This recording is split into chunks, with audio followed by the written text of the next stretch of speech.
here, Miami Dolphins Syndicate. Haven't done a live stream in a while, but got the W. I went to the game. It was fun. Went with a few friends. Went with Donovan.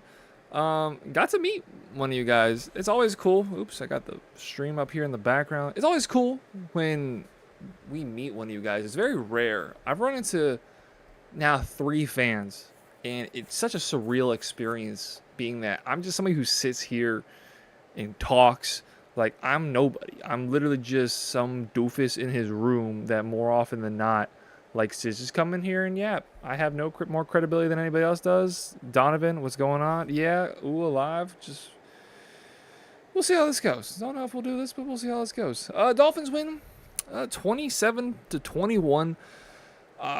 Quite a few different ways you could look at this game. Positives, negatives, players lost, player that we saw for the first time. Tyreek Hill, obviously, season barring some crazy update coming out, his season is done. You got to see first look at Darren Waller. He scored twice. Devon Achane, 1 yard short of 100 yards. Turnovers. Winning the time of possession, winning the penalties. So many things that you said you would have had to have won to win today, the Dolphins did.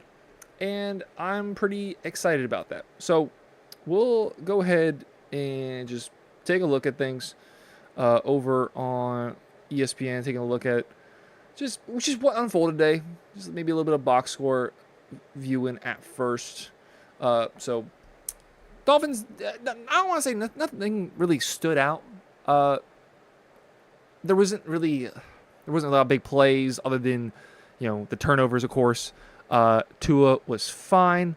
Let's pull up the box score. Tua was fine.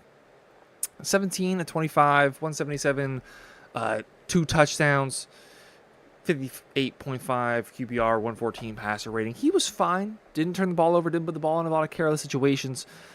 He just did what the offense asked him to do. There were not a whole lot of big play opportunities, but when a play was there, he took it. We saw him be a little bit more adventurous, climbing the pocket than we have the first few weeks. Saw him move around. Clearly still somebody who's not comfortable outside the pocket, even though one of his touchdowns, I believe, he actually rolled across his body to his right, one of the connections with Darren Waller. Tua played fine. Rushing game, 123 yards on the ground total, 20 carries from Achane. Just 1 measly yard away from his first 100-yard rushing game of the season. But he did find the end zone, and he did something, kinda, that I wasn't so sure the Dolphins had it in their bag to do, and he did it for a little bit, and we still saw a struggle at the end. Which is just be able to sustain drives to end the game. Now, it would have been nice to find the end zone, one of those last field goals, get another touchdown on the board. Ultimately, we did not score 3 touchdowns, only scored 3 points in the fourth quarter. Would have loved to see us bang one in there at the end instead of settling for 3, but ultimately, you take the points where you can. And ultimately, of course, the 2 field goals from Patterson was the difference in the game. So you take those points. I'm not complaining about the points, but just would like to see maybe those drives sustain a little bit more and a little bit longer, and find the end zone, kill the clock just a little bit more.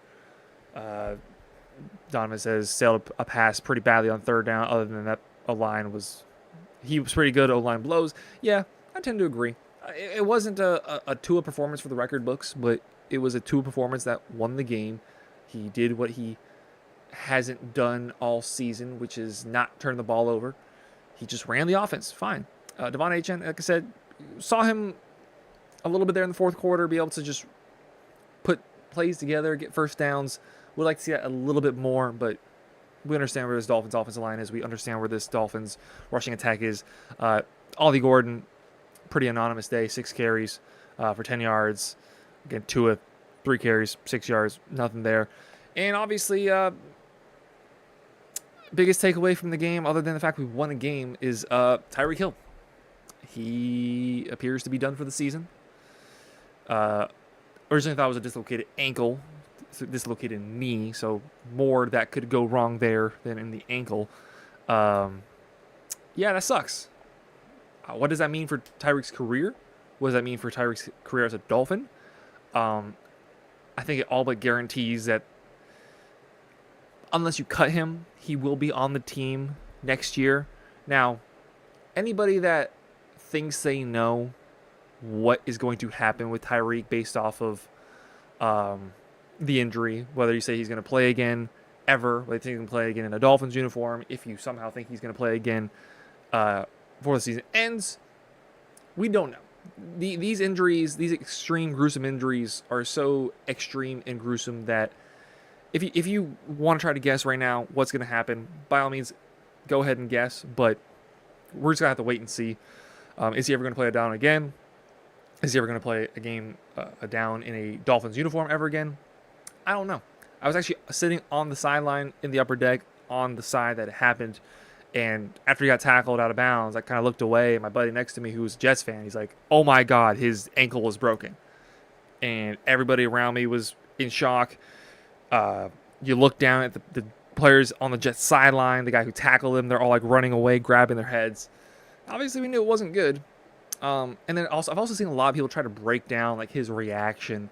What was he thinking in that moment? What was going on in his head when he's smiling and clapping and saying yes. I don't take anything away from it. Tyreek Hill is a very interesting individual, and there's certainly a lot of things rattling around in that head that I don't understand. So I'm not going to try to understand. If you try to apply logic to an illogical person in an extreme situation, you will more often than not be disappointed. So I don't know what the reason was. Twan Armstead tweeted saying that Tyreek was just trying to, basically keep himself sane in the moment by laughing. One of those rather laugh than cry situations, which if that's the case, fair enough. I don't blame him. Obviously did look a little bit bizarre. But then beyond Tyreek Hill, you go down the rest of the pecking order, and there wasn't a whole lot there. Jalen Waddle had one nice catch for 25 yards.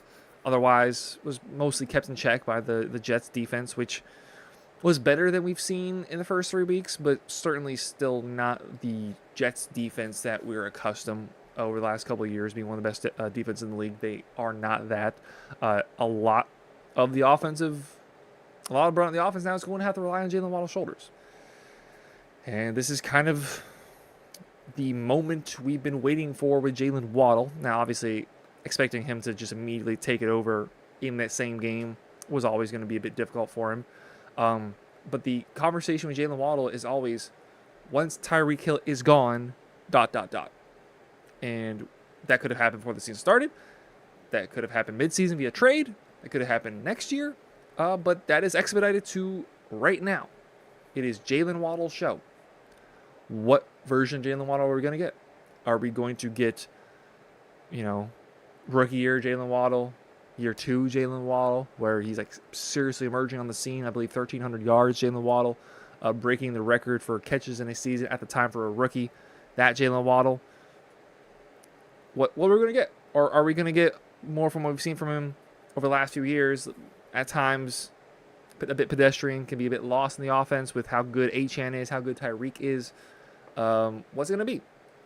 We're going to find out over the rest of the season because it is his receiving core now.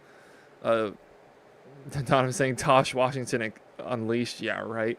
Malik Washington season. I would love to see Malik Washington continue to get more involved. 2 catches, 13 yards. A lot of what we're going to see from Malik Washington. His opportunity is mostly going to be on special teams. I like Malik Washington. I know very much what he is not. And what he is not is any sort of decent route runner. He is fast, so you get the ball in his hands, he can make a play. Outside of that, if you're expecting more, you might be a bit disappointed. He's okay. But Darren Waller, 3 catches, 27 yards, 2 touchdowns. For Waller, it's not if but when. When he is there, he will produce. But when will he be available? Well, he was available today. And I don't know if the snap counts.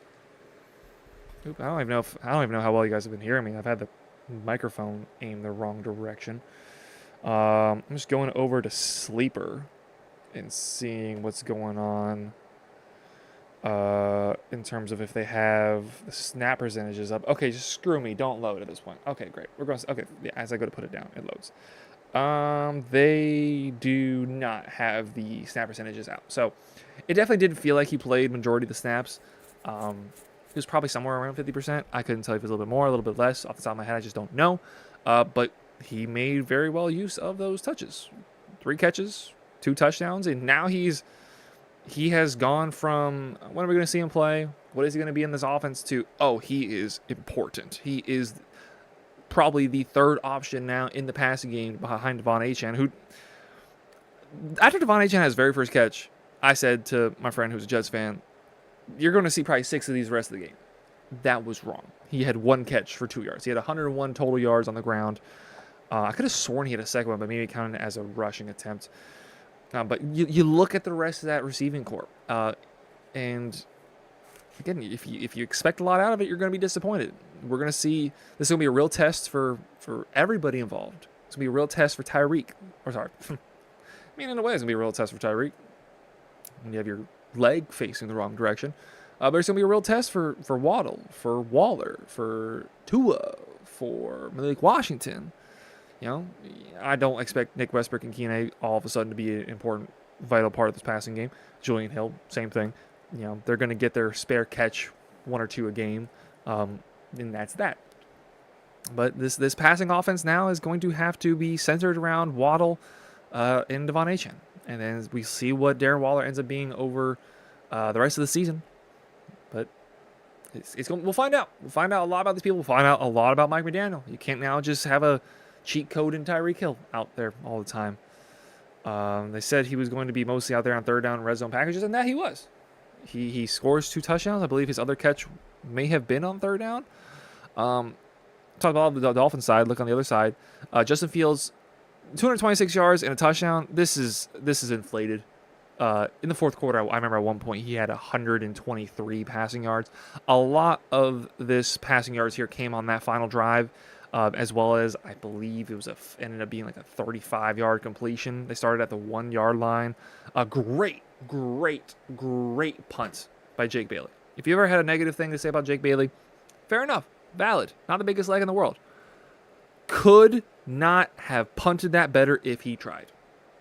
Literally speaking, could not have punted better if he tried. And then all credit then from there to the coverage team. They let the ball die. They didn't touch it. 2 seconds on the clock. And the look there for maybe Garrett Wilson had a little bit of a lane. And it certainly scared me because I was going against Garrett Wilson in my main redraft league. I needed him to score less than 24. He finished with around 20. That's okay with me. Speaking of Garrett Wilson, we got blessed on a phantom OPI call. Goodness gracious. If that had happened to us, I would have been livid. But it's nice to get those calls. It's nice to get the phantom calls on your side. There certainly was some questionable calls, mostly against the Jets, but you take it because maybe in a couple weeks the shoe's going to be on the other foot, and we're going to be asking where is that call, or why is that a penalty on us, or blah blah blah blah blah. But Justin Fields, 226, 1 touchdown, very misleading of what he ended up doing. They could not find the passing game today, except for when we just basically played cover 4 and said, here you go, check it down to Isaiah Davis and Breece Hall 20 times and find Garrett Wilson. Justin Fields on the ground, though, however, 43-yard touchdown. It's a lot from what we've seen from the D-line over the last couple of years. They're getting the pressure. They're there. But when you're playing somebody like Justin Fields, all you have to do is 1 step away, and boom, 43-yard touchdown. Breece Hall was fine. Jets' offensive line is certainly a work in progress. He was okay. They each had 81 yards apiece. Very different, 81 yards, of course. Braylon Allen, he looked great on that first drive. He looked strong, forceful. He was carrying defenders, and then he has a leg injury himself. So we'll see what goes on with him and what that means for him for the rest of the season. But he was inches away from a touchdown, and I don't recall who punched it out. I believe it was Minkah Fitzpatrick. Goodness gracious, how did I get that confused? Minkah Fitzpatrick, which got his hands on the ball. Real game-defining moment there.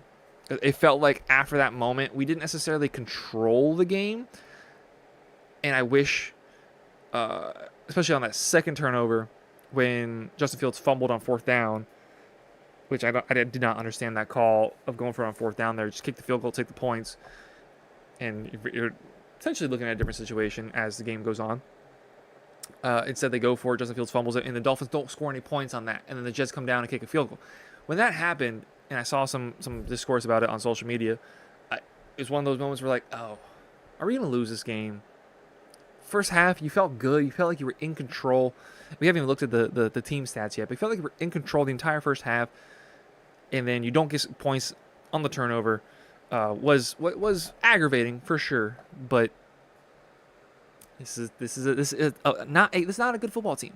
The Dolphins are not a good football team right now. And just like I said at the title, or with the thumbnail, you take the win. You take your wins however you can get it. So Fields was athletic, was electric, made a big play, but he's exactly what Justin Fields is. I mean, when his back's against the wall and he has to make plays other than running the ball, there is, again, I've said this a lot to be desired. Garrett Wilson, though, ended up great stat line, 6 for 82, touchdown. Should have had 2 touchdowns. Absolutely robbed on that. I think a lot of this 82, I think this 23-yard completion was the catch that he took upfield and launched it to somebody else. Mason Taylor, a little bit of a coming out party. He was open seemingly all game. Physical, definitely a powerful guy. I don't know what he's going to be. He could be a baby Sam Laporta. There's not a whole lot of wiggle there. Just strength, height. Donovan Mason Taylor too. He was good. Probably definitely his best game as a pro. But then you look at the receiving options behind Garrett Wilson, and it's absolutely putrid. You got a tight end, rookie tight end that just had his best game as a pro. Just consistent dump offs to Breece Hall, and then Jeremy Ruckert, Isaiah Davis, Alan Lazard, everybody's favorite late round pick in fantasy football this year, Josh Reynolds. It's gross. This is not. We did not just beat the Kansas City Chiefs. We did not just beat the Buffalo Bills. We beat 8. Now 0-4 Jets team. So I don't want to get too over our skis about winning this game, but you win. You take your W's where you can.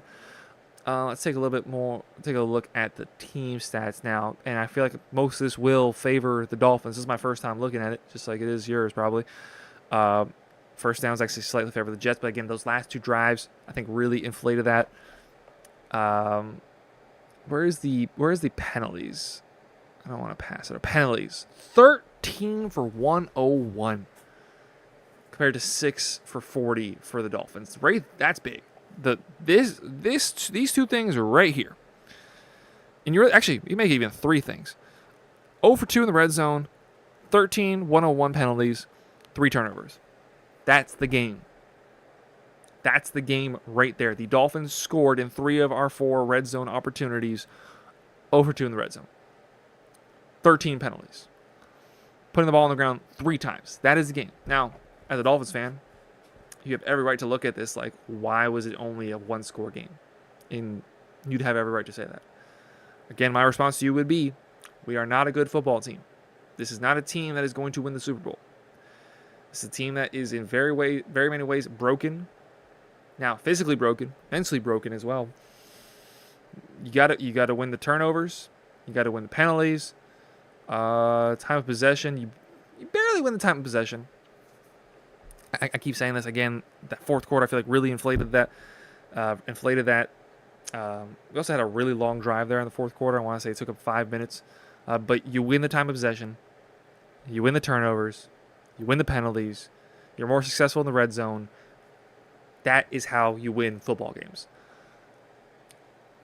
Unless you're the Panthers-Falcons from last week, which you could win literally every single statistical category and still lose 30-0. That's impressive. We did not do that. We scored when it mattered. We got turnovers. At the end, you'll be lying if you didn't say you got a little bit of PTSD from the Titans game 2 years ago. I was at it. I was at it with my girlfriend. That was my first first time taking her to a game was that Monday night game, and seeing them score, get the 2-point conversion, onside kick. There's definitely some nerves going on there. Once I saw Waller secure it, obviously didn't know the game was over, but it felt pretty good.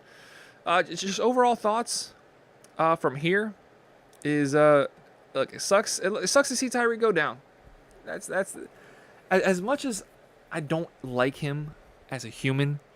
Ultimately, he plays football for the Dolphins, and I would like him to be on the field. I had the opportunity to, if I wanted to, I could have wore his jersey today. I didn't. I wore my Tua jersey. I just have a hard time having Hill number 10 on my back.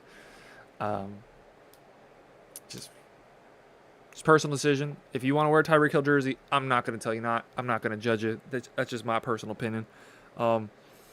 Little tidbit. Absolutely was blown away by this. So I sat in section 317, and that was my first time sitting on the north side in a very long time. The season tickets that I had were section 304, which is on the west side of the stadium. My mom and my stepdad had season tickets on the south side in the shade on the home side. So I was upper deck, away side, north side. And when I walked out of the area, walking into the concourse during halftime, I just wanted a bottle of water. My friend and I wanted a bottle of water each. That's all we plan on getting. We're walking to this little area. We get in line, which we assume was just, it was one of those, it looked like one of those like grab and go places. You grab it, you go pay, boom. We get to the front, and there is a $10, like all you gotta do is like scan, you pay $10 and you walk in, and I'm like, what I gotta do here? And the woman's like, it's $10 and you can have whatever you'd like. And I'm like, whatever you like, look at me, whatever you like. Because if where I'm from, if you tell somebody you can have whatever you'd like, it means you can have whatever you'd like. So we walk in, and I look at everything, and I look at my friend, and I'm like, I had to go back to the woman. I'm like, just to clarify, whatever you'd like. She said, yes, whatever you'd like. So I turn around, I grab a water. Okay, that's what we came here for. Friend's like, hey, do you want a Pepsi Zero? Like, of course I want a Pepsi Zero. I grab him a water.